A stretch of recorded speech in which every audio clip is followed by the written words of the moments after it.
ప్రపంచ bluff master ఎవరు and the Salim fake ఎవరు ఎలా అని అంటే ట్రంప్.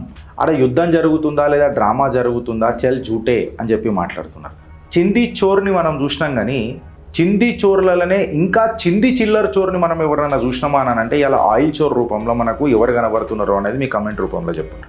तेरे बातों पे कुछ विश्वास ही नहीं करने का, अगर बातों पे विश्वास नहीं करने का तो उसको क्या कहा जाता है. కంప్లీట్గా ఇట్లాంటి అబద్ధాల యొక్క నరేటివ్ మొత్తం ఎవరు చుట్టూ తిరుగుతున్నది ఇలా ప్రపంచంలో అని అంటే ట్రంప్ చుట్టే తిరుగుతున్నది. ఇది స్ట్రాటజీయా లేకపోతే గ్లోబల్ బ్లఫా? నాటో క్వశ్చన్ చేస్తుంది ఏమనని, అమెరికా ఒక పేపర్ పుల్ అయిపోయింది అందులో కరెక్ట్గా మాట్లాడితే. మళ్ళీ దాని తర్వాత ఇప్పుడు ఇరాన్ కాన్ఫ్లిక్ట్లో వాళ్ళు బిచ్చం అడుగుతున్నారు యుద్ధం ఆపమని అని అంటున్నారు. మళ్ళీ యుద్ధం ఆపొచ్చు కదా. స్ట్రేట్ ఆఫ్ హోర్ముజ్ అనేది ఒక కంప్లీట్ రియల్ గేమ్ అయిపోయింది. 3 లీడర్లు 3 స్ట్రాటజీలు, కాకపోతే జీరో క్లారిటీ. ఇగో ఇది ట్రంప్ అడ్మినిస్ట్రేషన్. ఎవడు తగ్గేదే లేదని చెప్పి పోతున్నారు. నువ్వు పుష్ప 2 అని అంటే దీని అమ్మ జీవితం, నేను పుష్ప 3 అని చెప్పి పోతున్నారు. ఇంకొకడు నేను దురంధర్ అనే బయటికి వెళ్తున్నాడు. నేను యాపిల్ని టార్గెట్ చేస్తా, నేను గూగుల్ని టార్గెట్ చేస్తా, నేను మెటాని టార్గెట్ చేస్తా అంటే ఇరాన్ ఇప్పుడు ఏం చేసిందని అంటే కంప్లీట్గా ఒక ఎకనామిక్ వార్ఫేర్లో అడుగు పెట్టేసింది. Gautam Model School, Sun City branch, admissions are open for 2026.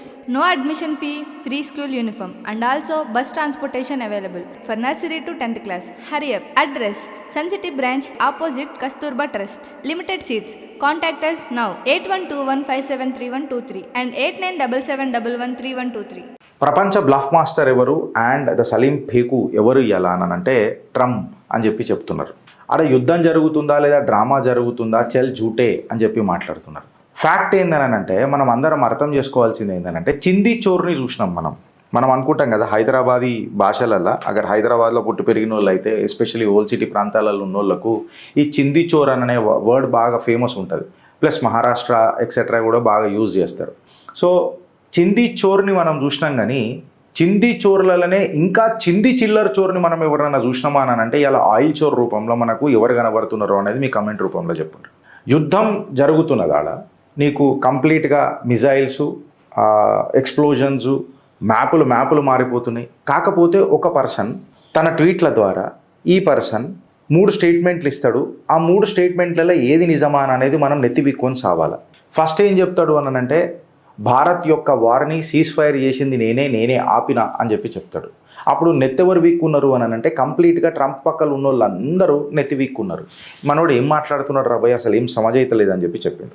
ఇవాళ ఏం మాట్లాడుతున్నాడు అని అంటే ఇరాన్ నన్ను సీజ్ ఫైర్ చేయమని అంటే యుద్ధాన్ని ఆపేయమని చెప్పి కోరుతున్నది, ప్రాధేయపడుతున్నది, పాదాభివందనం చేస్తున్నది అని చెప్పి మాట్లాడతారు. ఇరాన్ అన్నారు చల్ జూటే, చిల్లర చింది చోర్ హేతు, तेरे बातों पे कुछ विश्वास ही नहीं करने का, अगर बातों पे विश्वास नहीं करने का तो उसको क्या कहा जाता है. మన హైదరాబాదీ లాంగ్వేజ్లో అబ్సల్యూట్గా మనం ఏమంటాం, సలీం ఫేకు అని అంటాం. ఓకే, దీనికంటే ఇంకేం ఉంటుంది అంటే నువ్వు స్టేట్ ఆఫ్ హార్మోస్ దగ్గర ఏం చూస్తున్నావు అని అంటే కంప్లీట్గా విధ్వంసం చూస్తున్నాం. షిప్పులు మొత్తం మంటలలో కనబడుతున్నాయి. మిజైల్స్ ఏడబడతాడ గాలిలకైనా పోతుంటే షిప్లకైనా తీస్తున్నారు. డ్రోన్లు వచ్చి అటాక్ చేస్తున్నాయి. మొత్తం గల్ఫ్ అంతా అగ్నిగుండం అయిపోయి అగ్నిపర్వతంలాగా పేలుతా ఉన్నది. మనోడేమో ఈ బ్లఫ్ మాస్టర్ లెక్క మాట్లాడుకుంటూ కూర్చొని ఉన్నాడు. ఏమైనా సిగ్గుండాలా అని చెప్పి మాట్లాడుతున్నా.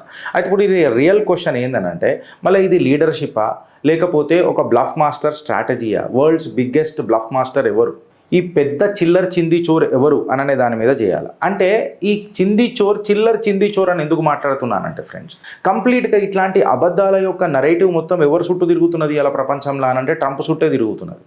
రియాలిటీ ఏంద్రాబాయ్ అని చెప్పి మాట్లాడితే అసలు మనోడు నిజంగా చెప్పాలనంటే యుద్ధం చేస్తున్నాడా లేకపోతే మాటల గారడి చేస్తున్నాడా అనేది ఒకటి అర్థమవుతలేదు. ఎందుకంటే అమెరికన్ ప్రజలకు చాలా ఇబ్బంది జరుగుతున్నది. ఫిలడెల్ఫియా, బాస్టన్ ఎక్సెట్రా అక్కడ అందరూ వేల సంఖ్యలో ప్రొటెస్టులు చేస్తున్నారు. మాకు వద్దురా నాయన ఈ చిల్లర చింది చోరనని. సో ఇలా ప్రపంచమే క్వశ్చన్ మార్క్ వేసుకుంటుంది whether Trump is a bluff master or a world leader అని అనేది ఒక పెద్ద క్వశ్చన్ అయిపోయింది. భారత్తోని సీజ్ ఫైర్ అని చెప్పి మాట్లాడతాడు. ఇలా ఇరాన్ కూడా సీజ్ ఫైర్ నన్ను ప్రాధేయపడుతుంది అని చెప్పి చెప్తారు. బెగ్గింగ్ ఫర్ పీస్ అని చెప్పి మాట్లాడతాడు. ఇది స్ట్రాటజీయా లేకపోతే గ్లోబల్ బ్లఫా, ప్రపంచపు పెద్ద అబద్ధమా అనేది పెద్ద సమజైతలేదు.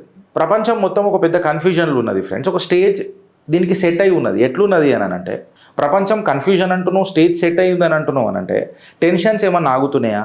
మిడిల్ ఈస్ట్లో వార్ ఇంటెన్సిఫై అవుతున్నది. తైవాన్ స్ట్రేట్లో కూడా కన్సర్న్లు పెరుగుతూ ఉన్నాయి. నాటో క్వశ్చన్ చేస్తుంది ఏమనని, అమెరికా ఒక పేపర్ పుల్ అయిపోయింది అందులో కరెక్ట్గా మాట్లాడితే. ఇలా global financial and security stability అనేది కంప్లీట్గా ఒక పెద్ద it is for a toss అని అంటాం కదా మనం, అట్లా అయిపోయింది. ప్రపంచం మొత్తం అన్స్టేబుల్ ఉన్నది. ఈ కన్ఫ్యూజ్డ్ లీడర్షిప్తోని మోస్ట్ పవర్ఫుల్ కంట్రీ ఒక సలీం పేకుని 2026లో మనకు పరిచయం చేసిందని అంటే 2025 నుంచి 2026 నుంచి అరాచకం ఆగుతలేదు. ఇక మనం ఏం మాట్లాడాలా అని అంటున్నాం. ఇవాళ ట్రంప్ వర్సెస్ రియాలిటీ అగర్ మనం మాట్లాడితే మీరు కరెక్ట్గా ఎన్నుంటారు నా శబ్దాలు, నేను మాట్లాడే మాటలు. ట్రంప్ వర్సెస్ రియాలిటీ అని అంటున్నా. అగర్ ప్యాటర్న్ తీసి చూస్తే ఇండియా కాన్ఫ్లిక్ట్ అప్పుడు నేను ఆపినా అని అంటాడు. అది ఆపనీకేమన్నా పిత్త ఒక మాట అడుగుతున్నా, ఏదో ఒకటి కుచ్చుపి. మళ్ళీ దాని తర్వాత ఇప్పుడు ఇరాన్ కాన్ఫ్లిక్ట్లో వాళ్ళు బిచ్చం అడుగుతున్నారు యుద్ధం ఆపమని అని అంటున్నారు. మళ్ళీ యుద్ధం ఆపొచ్చు కదా, ఆడు బిచ్చం అడుగుతున్నప్పుడు నువ్వు ఆపొచ్చు కదా. అది నీ చేతిలో లేదు ట్రంప్, అది అందరికి అర్థమవుతున్నది. భారత్ క్లియర్ కట్గా ఏ మీడియేషన్ మాకు లేదు అని అన్నది ఇరాన్ కూడా మూతి మీద దన్నింది. అలా చల్రాబాయ్ పో, మేము యుద్ధాన్ని ఆపదలుచుకోలేదు, అసలు నువ్వు ఆపుతామన్నా మేము ఆపం, మేము చేస్తూనే ఉన్నామని చెప్పిండ్రు. కంప్లీట్గా చెప్పాలనంటే ఈయన నరేటివ్ ఎట్లా నడుస్తుందని అంటే కన్ఫర్మేషన్ లేకుండా ఒక నరేటివ్ నడిపిస్తూ పోతున్నాడు. ఇది కామన్ ఫ్యాక్టర్ మనకు అందరికీ కనబడుతుంది. ఇరాన్ వార్ అగర్ ఎస్కలేషన్ తీసి మనం చూస్తే ఇజ్రాయెల్ మిజైల్ అటాక్స్ జరుగుతూనే ఉన్నాయి. ఇజ్రాయెల్ కంప్లీట్గా ఇప్పుడు హౌతీస్ వచ్చిండ్రు, హెజ్బుల్లా వచ్చిండ్రు, ఈ కాన్ఫ్లిక్ట్లకు అందరు ఎంటర్ అవుతున్నారు. గల్ఫ్ ఇన్ఫ్రాస్ట్రక్చర్ డ్రోన్లతో విధ్వంసం అవుతున్నది. ఇది బైలేటరల్ వారేడ్ అయిపోయింది ఫ్రెండ్స్, నాకు అర్థం కాదు. కానీ కంప్లీట్గా గల్ఫ్ యొక్క రీజనల్ ప్రాక్సీ వార్ అయిందా కాదా? మళ్ళీ ఇప్పుడు ట్రంప్ వచ్చి ఏదో మాట్లాడుతున్నాడు అని అంటే దాన్ని మనం యాక్సెప్ట్ చేద్దామా? మళ్ళీ ఇది నిజమా లేకపోతే బేస్లెస్సా? ఒక డిప్లొమాటిక్ డెడ్ బ్లాక్లో ఉన్నది ఇలా అమెరికా మొత్తం కంప్లీట్గా. మన దేశంలో కొంతమంది ప్రతిపక్ష నాయకులు మన విదేశాంగ నీతి ఏదైతుందో బేకార్ అని అంటారు. అసలు అమెరికాను చూసి మన దేశాన్ని కంపారిజన్ చేసుకుంటే మేము దల్లాలుగా 60 చల్ అని చెప్పి మాట్లాడుతుంటే ఎంత గర్వం అవుతుంది భారతీయులమని. అమెరికా దగ్గర కానీ లేకపోతే ఈ నేటో దేశాలతో కానీ, నేటో దేశాలు ఏవైతున్నాయో వాటిని మనం ఉద్దేశించి మాట్లాడుతున్నా వీళ్ళకి ఏమైనా యాక్టివ్ నెగోషియేషన్ స్కిల్స్ కానీ కనబడుతున్నాయా? పోనీ ఏదైనా అంశాలు కనబడుతున్నాయా డిస్కషన్ పాయింట్స్? ఇరాన్ డైరెక్ట్గా 15 పాయింట్ యుఎస్ అప్రూవల్ ఏదైతుండో, ప్రపోజల్ ఏదైతుండేనో ఖచ్చితంగా వాళ్ళు వినాల్సిందే అని అన్నాడు చూడు ట్రంప్. ఇరాన్ ఏం చేసింది? డైరెక్ట్గా చల్ ఏం చేసుకుంటావు చేసుకోపోరావు అని చెప్పి డైరెక్ట్గా రిజెక్ట్ చేసి పడేసింది. డైరెక్ట్ మెసేజ్ ఇలా ఎక్స్చేంజ్ చేసి పడేసారు. ఇవాళ ట్రంప్ శాంతి గురించి మాట్లాడుతున్నాడు అని అంటే ట్రంప్ ఇంట్లో ఏదో అశాంతి జరుగుతున్నది కదా అంటే it's an absolute diplomatic failure కదా. ఇవాళ వార్ అనేది ఎక్స్పాండ్ అవుతూ పోతున్నది, బార్డర్లు దాటిపోతున్నది, కొత్త డెవలప్మెంట్లు అవుతున్నాయి, కొత్త వాళ్ళు ఇన్వాల్వ్ అవుతున్నారు. గల్ఫ్ మొత్తం అతలాకుతలం అయిపోయింది. అసలు నిజంగా చెప్తే కంప్లీట్ కన్ఫ్యూజన్ స్టేట్లు ఉన్నది. స్ట్రేట్ ఆఫ్ హోర్ముజ్ అనేది ఒక కంప్లీట్ రియల్ గేమ్ అయిపోయింది. ఇది ఒక ఆయిల్ చోక్ పాయింట్ అయిపోయింది. ప్రపంచానికే ఒక పెద్ద క్రిటికల్ ఆయిల్ చోక్ పాయింట్ అయిపోయింది. ఇప్పుడు ట్రంప్ కండిషన్ ఎట్లున్నది అని అంటే యుద్ధం ఎప్పుడు ఆపుతా తెలుసా? నేను హోర్ముజ్ ఓపెన్ చేసినప్పుడు ఆపుతానంటే ఇరానోడు ఇన్ఫ్యాక్ట్ చెప్పాలనంటే పైసలు కలెక్ట్ చేస్తున్నాడు. వార్ క్రైసిస్ నుంచి ఆర్థిక వ్యవస్థను మెరుగుపరుచుకుంటున్నాడు. సిచ్యువేషన్ అనాలిసిస్ బేస్ మీద నేనేంద్ర జరిగేది అని చెప్పి చెప్తున్నాడు. సో ఇవాళ ఏందని అంటే క్లియర్ కట్గా మాట్లాడాలనంటే ఇరాన్ ఆపానంటుంది క్లియర్ కట్గా. ఏది ఇంపార్టెంట్ అనేది ట్రంప్కు తెలుస్తుందా అని అంటున్నా. కంప్లీట్గా యుఎస్ లీడర్షిప్ అనేది అట్మోస్ట్ కన్ఫ్యూజన్లో ఉన్నది. కొన్ని గంటల క్రితమే తీసుకుంటే డిఫెన్స్ సెక్రటరీ ఏమన్నాడు? మాకు కొత్త పటాకాలు కావాలా, ఎస్కలేషన్ ఇంకా పెద్దగా అవుతుంది అని చెప్పి డిఫెన్స్ సెక్రటరీ మాట్లాడతాడు. ట్రంప్ ఏమంటాడు? ఇరాన్ నన్ను ప్రాధేయపడుతుంది అని అంటాడు. వాళ్ళు ప్రాధేయపడితే డిఫెన్స్ సెక్రటరీ నాకు పటాకాలు ఎందుకు కావాలని అంటాడు. స్టేట్ సెక్రటరీ ఏమని మాట్లాడతాడు అంటే ఇక చూడురి వచ్చేసింది మొత్తం యుద్ధం ఖతం అయిపోయింది, ఇక మేము ఎండ్ చేసేసినాం, అమెరికా గెలిచింది అని చెప్పి మాట్లాడతారు. 3 లీడర్లు 3 స్ట్రాటజీలు, కాకపోతే జీరో క్లారిటీ. ఇగో ఇది ట్రంప్ అడ్మినిస్ట్రేషన్, ట్రంప్ నేతృత్వం, ఇది పెద్దన్న పాత్ర పోషిస్తున్న మీ అమెరికా. ఇలా నువ్వు మిలిటరీ వర్సెస్ పొలిటికల్ డిస్కనెక్ట్కి ఇట్లా చూస్తే పెంటగన్ రియాలిటీ అనేది ఏందనేది మనం చూడాలి. ట్రూప్స్ పెద్ద పటాకాలు కావాలని చెప్పి చెప్తున్నారు. బంకర్ బస్టర్లు కూడా మనకు పేర్లు కనబడ్డాయి ఇప్పటిదాకా. నిన్నగాక మొన్న కూడా బంకర్ బస్టర్ల పేర్లు విన్నాం. మనోడేమో మాట్లాడతాడు, మళ్ళీ ఈ మనోడు డ్రోన్లు కూడా పోతున్నాయి, ఏడ పడతాడు ఖతార్ని కువైత్ని వాళ్ళని ఇళ్ళని పటాకాలు వెళ్తూనే ఉన్నాయి. ఇరానోడు కూడా ఏమి ఇంటలేడు. మోర్ టార్గెట్ చేయబడుతున్నాయి, ఎవడు తగ్గేదే లేదని చెప్పి పోతున్నారు. నువ్వు పుష్ప 2 అని అంటే దీని అమ్మ జీవితం, నేను పుష్ప 3 అని చెప్పి పోతున్నారు. ఇంకొకడు నేను దురంధర్ అనే బయటికి వెళ్తున్నాడు. సో ఈ పొలిటికల్ నరేటివ్కి ప్లస్ మనోడు మాట్లాడుతున్న మాటలకి ఆడ హకీకత్ల గ్రౌండ్ రియాలిటీకి జరుగుతున్న విషయాలకు ఏమైనా పొంతనుందా అని చెప్పి మాట్లాడుతున్నా. యుద్ధం ఆల్మోస్ట్ అయిపోయింది అని స్టేట్ సెక్రటరీ మాట్లాడుతున్నాడు. మళ్ళీ నీకు పటాకాలు ఎందుకు కావాలి అని చెప్పి నీ డిఫెన్స్ సెక్రటరీ అడుగుతున్నాడు. గ్రౌండ్ వర్సెస్ మిస్ మ్యాచ్ ఏంది అని చెప్పి వాళ్ళు అడిగితే వీళ్ళు ఏమైనా మాట్లాడుతున్నారా? ఇరాన్ మాత్రం చాలా కూల్గా మాట్లాడుతున్నది, షో ఆఫ్ స్ట్రెంగ్త్ చూపిస్తున్నది. క్లియర్ కట్గా నెగోషియేషన్కి ఆస్కారమే లేదని చెప్తున్నారు. ప్రాక్సీలను అన్నిటిని యాక్టివేట్ చేసి కూర్చుంటుంది. వాళ్ళు $2 మిలియన్ల అది పెడితే వీళ్ళు $2,000 డ్రోన్ పెట్టి కొడుతున్నారు. కంప్లీట్గా ఐఆర్జీసీ ఏదైతే ఇరాన్ ఉంది చూడు, క్లియర్ కట్గా అమెరికా యొక్క నాడిని ధమ్కాంచింది. ఇవాళ ఎకనామిక్ వార్ఫేర్కి దారితీసింది. ఈ మాట ఇవాళ గుర్తుపెట్టుకోరి, ప్రతి చిట్టాలు కనబడుతుంది మీకు ఎకనామిక్ వార్ఫేర్ అని. ఈ ఎకనామిక్ వార్ఫేర్కి దారితీసింది, సీదా కులేయాం ధమ్కీ ఇచ్చింది. నేను యాపిల్ని టార్గెట్ చేస్తా, నేను గూగుల్ని టార్గెట్ చేస్తా, నేను మెటాని టార్గెట్ చేస్తా అంటే ఇరాన్ ఇప్పుడు ఏం చేసిందని అంటే కంప్లీట్గా ఒక ఎకనామిక్ వార్ఫేర్లో అడుగు పెట్టేసింది. అంటే బిడ్డ ఇప్పుడు కేవలం బుల్లెటో లేకపోతే పటాకాలో డిసైడ్ చేయ ఈ వార్ని, కంప్లీట్గా టెక్నాలజీ విధ్వంసం చేస్తా, నీ ఎకానమీని ఆ మొత్తం అతలాకుతలం చేస్తా, నీ ఇన్ఫ్రాస్ట్రక్చర్ని భూస్థాపితం చేస్తా అని చెప్పి టెక్నాలజీ, ఎకానమీ అండ్ ఇన్ఫ్రాస్ట్రక్చర్ని డైరెక్ట్గా ఒక ఎకనామిక్ వార్ చెప్పకనే డిక్లేర్ చేసింది. గ్లోబల్ ఇంపాక్ట్ దీని మీద ఇంకా ఖతర్నాక్ ఉంటుంది ఇప్పుడు జరిగేదానికంటే.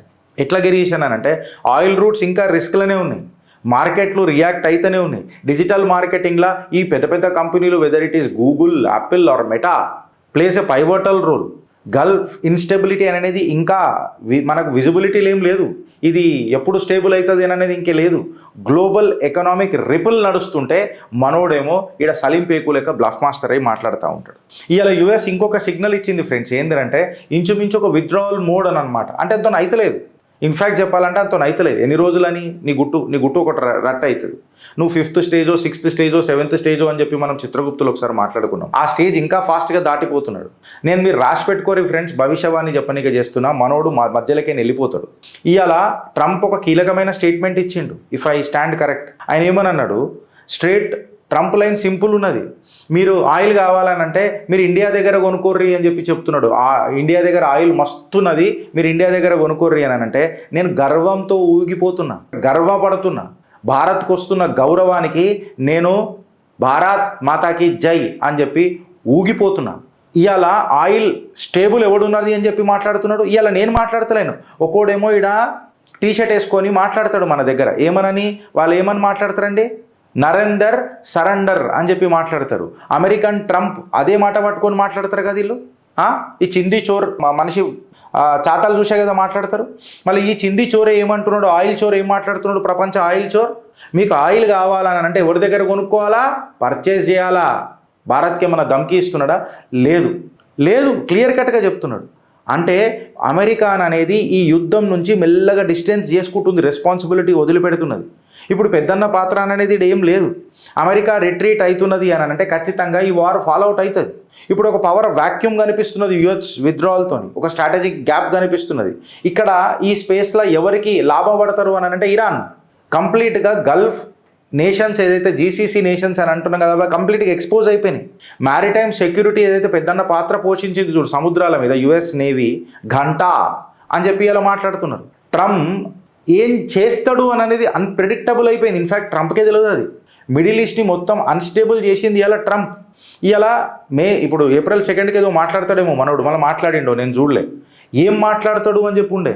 ఖచ్చితంగా మీరు భవిష్యవాణి నేను చెప్పడానికి ప్రయత్నం చేస్తున్న ఫ్రెండ్స్, ఆఫ్ఘనిస్తాన్లో ఎట్లయితే వెనకకు తోక ముడుచుకొని వచ్చింది చూడు అమెరికా, సేమ్ గదే అవుతుంది. బికాజ్ గురిల్లా వార్ఫేర్లా ఇరాన్ చాలా ఇన్ని రోజులు మెయింటైన్ చేయగలిగింది అని అంటే వాళ్ళు వార్ క్రైసిస్లో కూడా ఎకానమీని బిల్డ్ చేసి నేను కట్టాల్సిందే $10 మిలియన్ల లేదా $2 మిలియన్ల అని మాట్లాడుతున్నారు అని అంటే పొరగల మజాక. నంబర్ అనేది ఇంపార్టెంట్ కాదు, $8 మిలియన్ అనేది. వార్ క్రైసిస్లో కూడా వాళ్ళు స్ట్రాటజీ తీసుకొని పోతున్నారు. అదే నువ్వు ఇలా భారత్ని ట్రంప్ పొగుడుతుంటే దాని మీద ఎవడు మాట్లాడు, ప్రతిపక్షముడు. ప్లస్ పేపర్లలో కూడా రావు. దానికంటే దరిద్రం ఏంటంటే భారతీయ జనతా పార్టీలు దీన్ని ఎట్లా వాడుకోవాలనో కూడా తెలియదు తెలంగాణలో ఎస్పెషల్లీ. ఇవాళ నా భారత్ 1 కాదు 2 కాదు 3 కాదు 10 కాదు 41 దేశాల నుంచి క్రూడ్ ఆయిల్ కొంటున్నది. మన డిపెండెన్సీ అనేది తగ్గించుకొని మన డిప్లొమసీ పెంచుకున్నాం, మన కన్జ్యూమర్లను ప్రొటెక్ట్ చేసుకున్నాం. ఆయిల్ దొరకక మొత్తం ప్రపంచం మొత్తం అతలాకుతలం అవుతుంటే ఇక్కడ మనోడు మన దేశ ప్రధాని క్లియర్ కట్గా మన కన్జ్యూమర్లను అందరికీ ఇంకా పైసలు తక్కువ చేసి, ఇంపోర్ట్ ఇన్ఫ్లేషన్ మీద దాని మీద రెడ్యూస్ చేసి, సప్లై కాన్ఫిడెన్స్ పెంచి సప్లై చైన్లను స్టేబుల్ చేసి, కంప్లీట్గా ప్యానిక్ కాకుండ్రి పవర్ఫుల్ మేనేజ్మెంట్ మా ప్రభుత్వం దగ్గర ఉన్నది, మేము చేస్తున్నామని చెప్పి చెప్తున్నాడు.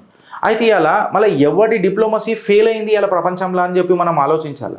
ట్రంప్ ఏమంటున్నాడు, మిషన్ అకంప్లిష్ అయింది అంటున్నాడు, ఇరాన్ వీక్ అయిందని అంటున్నాడు, ఎగ్జిట్ అయిపోయింది అంటున్నాడు, వితౌట్ డీల్ అంటున్నాడు. మళ్ళీ 15 సూత్రాలు ఏదైతే ఇరాన్ మీద పెట్టినో చూడు, వాళ్ళు చెప్పును తువాళ్ళ మడత పెట్టి ట్రంప్ను కొట్టిండ్రు. రియాలిటీ ఏమున్నది, ఆడ వార్ ఎక్స్పాండ్ అయితేనే ఉన్నది, ఇరాన్ తగ్గుతూనే లేదు. కంప్లీట్గా ఎవరైతే అమెరికా యొక్క మిత్రపక్షాలు ఉన్నారో వాళ్ళు టెన్షన్లలో ఉన్నారు. సీజ్ ఫైర్ అనే ముచ్చటనే లేదు. ఏం కాకముందే నేను విక్టరీ అయినా అని అంటాడు ఒకడు. చాతగాని దద్దమ్మలు మాట్లాడతారు, చింది చిల్లర్ చోర్లు మాట్లాడతారు, ఆయిల్ చోర్లు మాట్లాడతారు. ప్రిడిక్షన్ ఏడికైనా వచ్చింది. నినాగా ఉన్న కువైత్ మీద కూడా జరిగింది అనుకుంటా కదా, if I'm not wrong. Reality అని అనేది ట్రంప్ చెప్పిన మాటలకు కంప్లీట్గా కాంట్రడిక్టరీ ఉన్నది. ఈ నరేటివ్ షిఫ్ట్ జరుగుతుంటే ఏంది అని అంటున్నా. ఇట్లనే ఆడిండు ట్రంప్ సేమ్. నీకు ఇండియాలో ఆడిండు, నీకు ఇండియాతో ఆడిండు, రష్యాతో కూడా ఆడడానికి ప్రయత్నం చేసిండు, ఇప్పుడు ఇరాన్తో ఆడుతున్నాడు. ఇప్పుడు బిగ్ క్వశ్చన్ ఏందని అంటే ఇది స్ట్రాటజీయా లేకపోతే కేవలం పర్సెప్షన్ మేనేజ్మెంటా? ఇండియా నుంచి నువ్వు ఇరాన్ తీసుకున్నా ఒకటే ప్యాటర్న్ రిపీట్ అవుతూ వస్తున్నది. పెద్ద పెద్ద మాటలు, ఆ మాటలకు అసలు కన్ఫర్మేషన్లు లేవు. కంప్లీట్గా చెప్పాలనంటే ప్రపంచాన్ని అవలగాలనుకుంటుండా ఏమనుకుంటుండా అనేది అర్థమవుతలేదు ఈ ట్రంప్. ఇది లీడర్షిప్ అంటారా లేకపోతే చింది చోర్ పాలిటిక్స్ అంటారా ఫ్రెండ్స్? మీ కమెంట్ రూపంలో చెప్పుండ్రి. భారత్ మాతాకి జై.